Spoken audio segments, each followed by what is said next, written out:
अंबिका एक बेहद बुद्धिमान और जिज्ञासु लड़की थी। एक दिन उसे अपने पुराने घर की अलमारी से एक रहस्यमयी नक्शा मिला।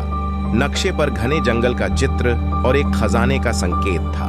उसने अपनी सबसे करीबी सहेलियों मीना और काव्या को इस बारे में बताया और तीनों ने मिलकर उस खजाने की खोज करने का निश्चय किया। अगले ही दिन वे सभी अपने सफर पर निकल पड़ी।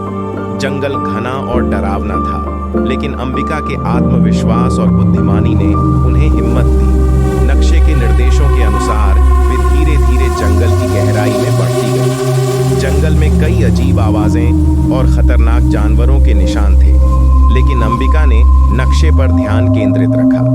घंटों की खोजबीन और कठिनाइयों के बाद उन्हें एक प्राचीन मंदिर के खंडहर दिखे जो नक्शे के आखिरी निशान पर थे।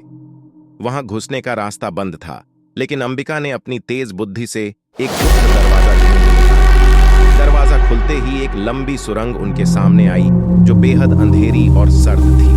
तीनों सहेलियां साहस बटोरते हुए अंदर घुस गईं। सुरंग के अंत में एक बड़ा और चमकता हुआ कमरा था। कमरे के बीचों बीच एक पुराना विशाल तिजोरी था। अंबिका ने धीरे से तिजोरी को खोला और जैसे ही तिजोरी का ढक्कन उठा, उनकी आंखें चमक उठी। अंदर सोने के सिक्के, हीरे जवाहरात और नायाब गहनों का खजाना था।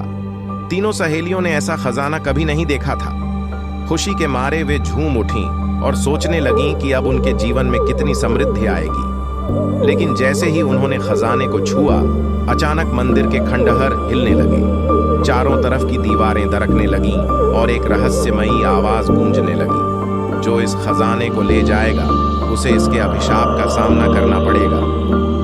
अंबिका और उसकी सहेलियां दुविधा में पड़ गईं। खजाना उनकी मुट्ठी में था, लेकिन अब वे समझ नहीं पा रही थीं कि इसे लेकर वापस जाएं या इस अभिशाप को गंभीरता से लें।